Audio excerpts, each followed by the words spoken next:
Ruthie, you mentioned, for example, New Hope could face the wrath of right-wing voters if it goes into that kind of government.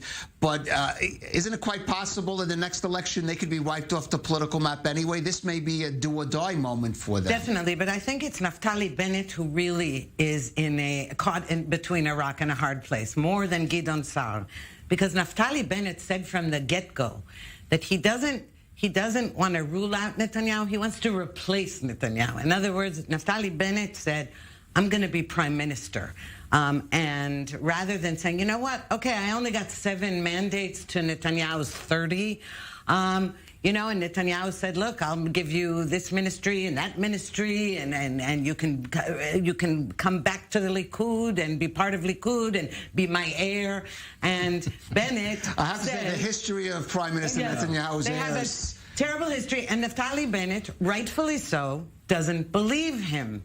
So on the one hand, there's this tempting offer, and he doesn't believe it. And on the other hand, if Naftali Bennett does the about face, and even if he could head a left-wing government, which let's say a government that would include the center-left, maybe as a majority, and maybe the joint Arab list, leaning on the joint Arab list as well. I mean, it's not just the center; it's the left. Okay, like Uri. No, I didn't. Okay. I said would need support of the left for sure. And even if he could, he would have to do one of two things: either sell out his ideology, or he would have because Meretz and parties like that aren't going to agree to have a right-wing government under him. Okay, his voters who were punishing Netanyahu for not extending sovereignty over the Jordan Valley and not preventing illegal Palestinian construction and things like that.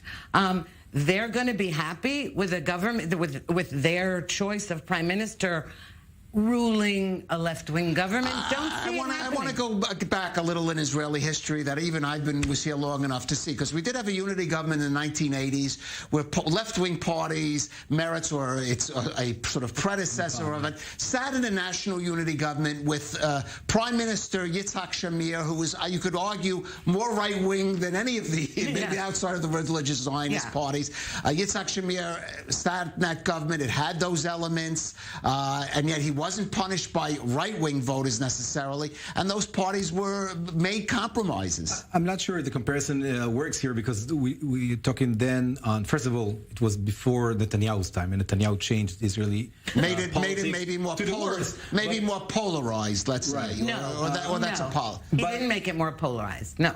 Of course, I believe he did, but regardless, there were 2 parties there. One, the Labour Party and the Likud Party. Together, they had almost over 90 members of Knesset out of 120. That's right. So that's the difference. Listen, if I'll take out my political or my partisan hat and talk from my commentator hat. For Naftali Bennett, it's a once-in-a-lifetime chance. If he's one of the successors of Netanyahu, at one point when Netanyahu finally steps down, he's one of many. He's also part of the, he wears a kippah, yarmulke. Not easy in Israel, I'll be honest. Not easy to become the prime minister with that background, because he's portrayed as more extremist just by his looks.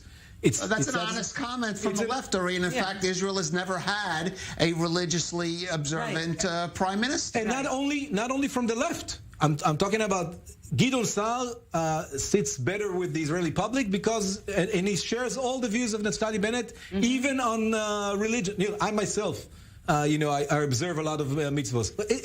It's different, and Naftali Bennett will be in a much tougher race to become the prime minister if he ever becomes one. If he has a chance now to become the prime minister of a unity government, and you can always explain, as I just did, it's a crisis right now. There is a real, and there's also a desire in Israel, and I think that goes beyond the change bloc, as we call it, the non-Netanyahu bloc, of gasping some air after all this polarization that we had. And I think, I think a better example is Ariel Sharon. Ariel Sharon was an outcast after the Lebanon war. He was considered much more right-winger than Netanyahu. He was the establisher of the settlements. And once he became the prime minister, before the disengagement, Before that, he was just the prime minister in a time of crisis. It changed his image, so to speak. Yeah, all of Israel accepted him. And I think if I would have been Bennett's advisor, I would tell him, look, once you're there, that's up to you, regardless of the coalition. And you know, Sharon had a coalition where the Likud had 19 seats and Labour had 28 seats in his own coalition. Like, he was in a minority, but because he was the prime minister, he was able to become this national leader that everybody accepted. And I think Bennett at least has a chance. It's up to him.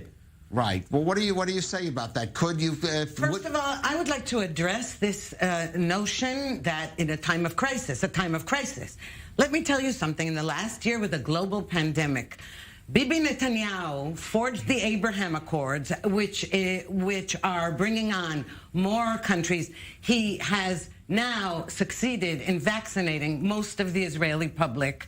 He is waging a covert and overt war against Iran and Syria. That's been going on for Iran. about 10 years. It has, but I'm talking about the period right now. I know that's been going on. But Ruthie, wasn't that the very reason Benjamin Netanyahu was able to form a government a year ago? Because we were in that crisis. That was the coronavirus was the way he got Benny Gantz to agree.